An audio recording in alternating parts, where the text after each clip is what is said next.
associated to Menstrual Hygiene Day. And it really dedicated to all girls, women present here.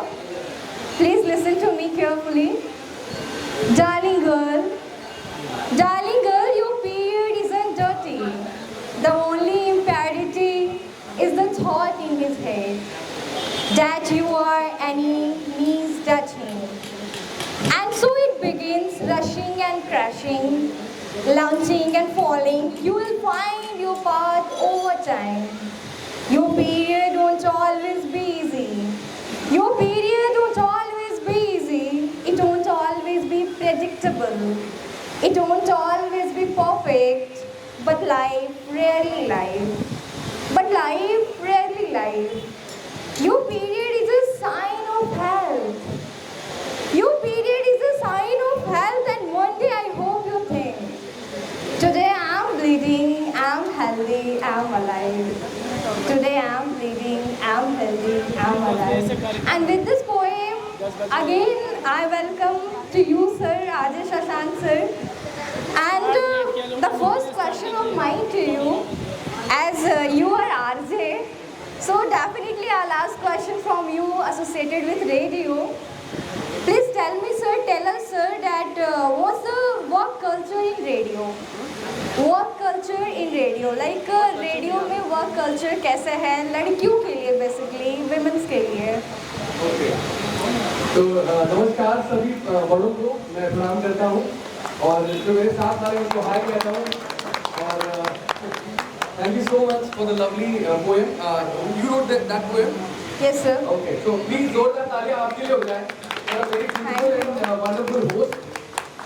Generally तो जब भी ऐसी जगहों पर जाने का मौका मिलता है तो कोशिश यही रहती है कि जितने भी बड़े लोग आए उनको सुना जाए, क्योंकि मंच की अपनी एक गरिमा है और मंच पर जाकर माइक अगर हाथ में आ जाए तो जो भी चीज़ें बोली जाती हैं वो क्या हो जाती हैं, वो रजिस्टर हो जाती हैं.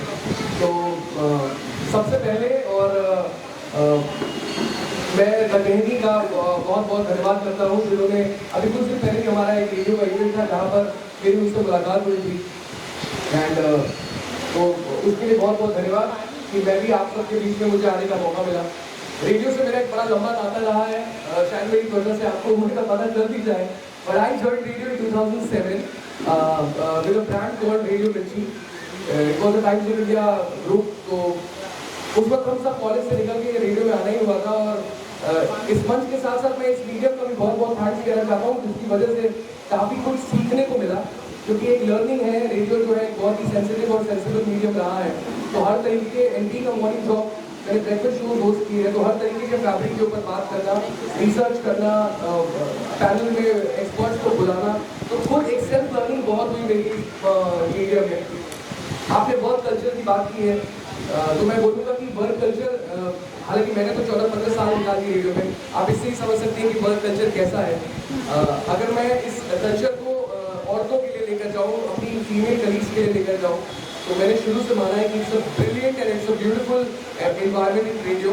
इसका एक बहुत अच्छा उदाहरण मैं आपको पेश करना चाहता हूँ. पिछले 14-15 सालों में मैंने कई 4 कंपनियों में काम किए और मैंने हर जगह देखा जो भी बुलंदियों पर, जो भी शीर्ष स्थानों पर बैठी थी वो कोई महिला ही थी. अभी हमारी जो मैं जिस ऑर्गेनाइजेशन में हूँ साइंटिफिक ग्रुप रेड एफएम में, वहाँ की जो हमारी सीईओ है Mrs Nisha Narayanan, she is a well known lady.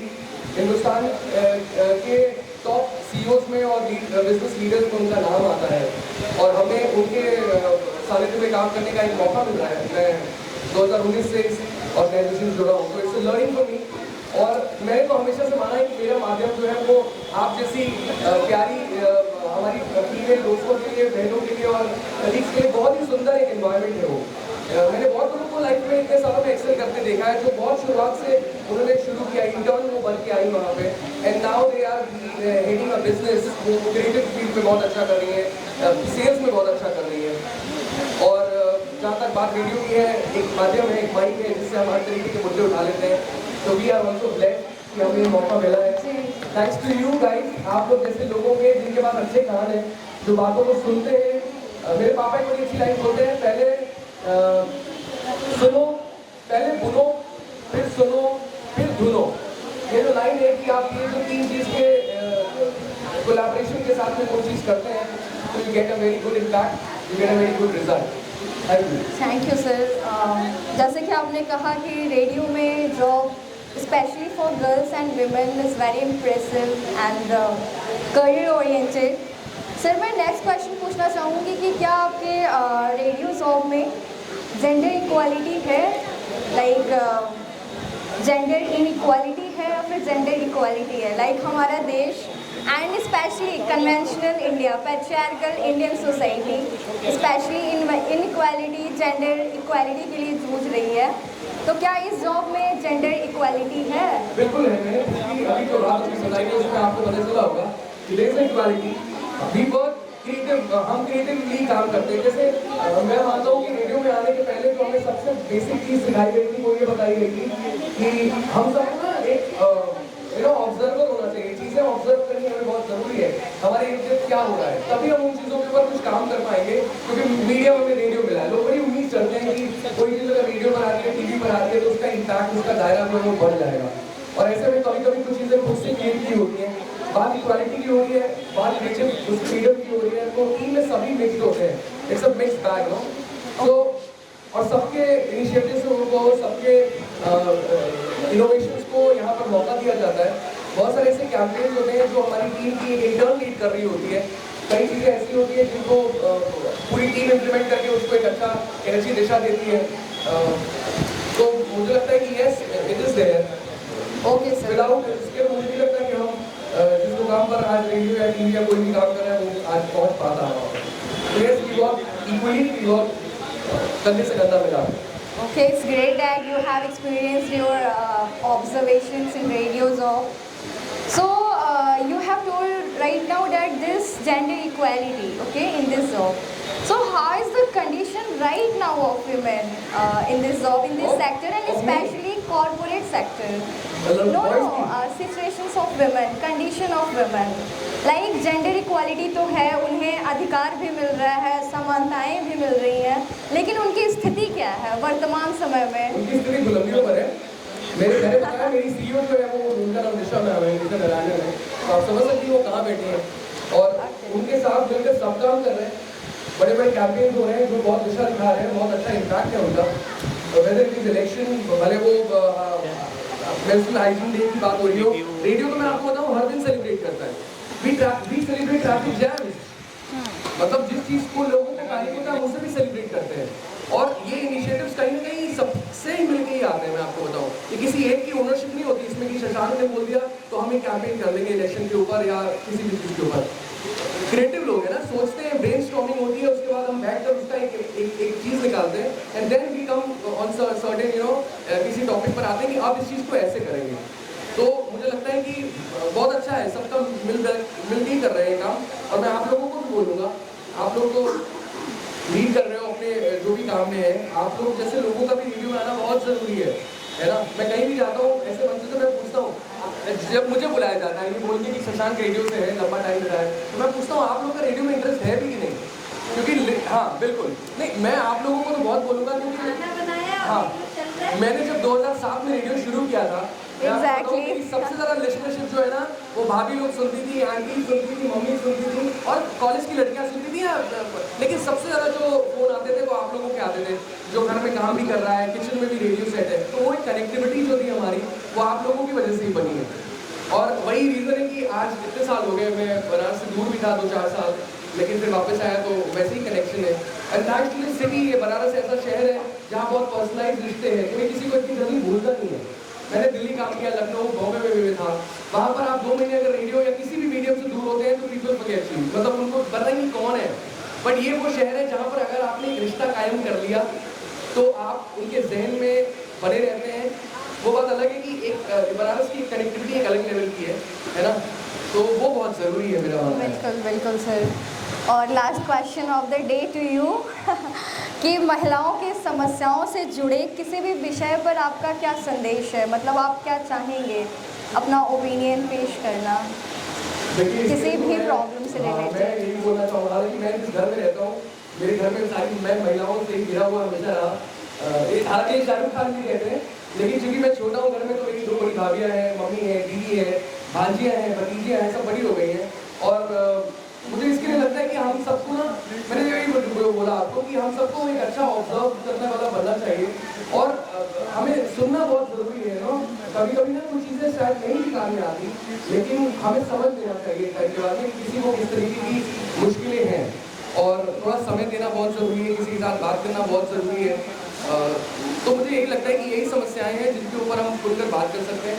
मैं भी पहले ऐसे टॉपिक्स पे बात करने के पहले बहुत कतराता था, लेकिन फिर मैंने बताया ना, रेडियो में आने के बाद जब हर टॉपिक के लिए थोड़ा रिसर्च किया, लोगों से मिला, आप जैसे एक्सपर्ट से, और रेडियो में जब एक दिशा दिखाई ना, जब लगा कि कुछ बोल रहा हूँ तो लोगों पर असर पड़ता है।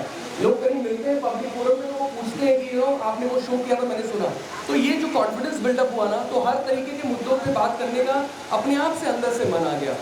तो मुझे लगता है कि लाइफ में वैरायटीज़ होनी ज़रूरी है। वैरायटीज़ किसी भी फॉर्म में आए, अगर हम किसी की समस्याएं सुन के उनके सोल्यूशन दे पाए या ना दे पाए, बट एटलीस्ट हम उन्हें सुन के उनके ऊपर ध्यान देके, थोड़ा सा उनको समय देकर अगर हम उनके साथ कनेक्ट हो सकते हैं, तो सामने वाला, मुझे लगता है 10 लोगों में से मुझे लगता है कम से कम 3 से 4 लोग पर तो हम इम्पैक्ट डाल सकते हैं और रात की नींद अच्छी आती है। अभी सर ने बोला, लक्ष्मण सर ने, कि एक उन्होंने एक तरीका बताया था, जापान में कुछ होता है कि हम दिन नाइकिन इज अ प्रोसेस जहाँ पर हम दिन भर में अपने आप को कैलकुलेट करते हैं कि हमने कितनों को हंसा दिया, कितने परेशान हो गए, कितने कुछ के बड़े एक्साइटेड थे। तो वी कैन ऑल्सो मेक एक चेकलिस्ट हम बना सकते हैं अपनी लाइफ में कि, और उसमें इनोवेशन कर सकते हैं कि जापान वाले तो 3 पे कर रहे हैं, हम 6 पे कर देंगे, है ना। We can make that, innovation हो सकता है। और मैं तो देखो करता हूँ ऐसा, मैं बिल्कुल करता हूँ। मेरे से मिलने कोई भी मेरे रिसेप्शन पे आता है, मेरी शुरू से आदत है, ऐसा नहीं है कि इसमें कोई पब्लिसिटी स्टंट है, मैं उसी तरीके का हूँ। और मुझे पूरा विश्वास होता है कि वो जब भी मेरे से मिलके जाता है और मेरे बारे में अगर उसने कहीं कुछ लिख दिया, मेरी फोटो डाल दी, तो मुझे बड़ी खुशी होती है उस बात की कि चलो मैंने कुछ तो नया आज अचीव किया, एक नया रिश्ता तो बना।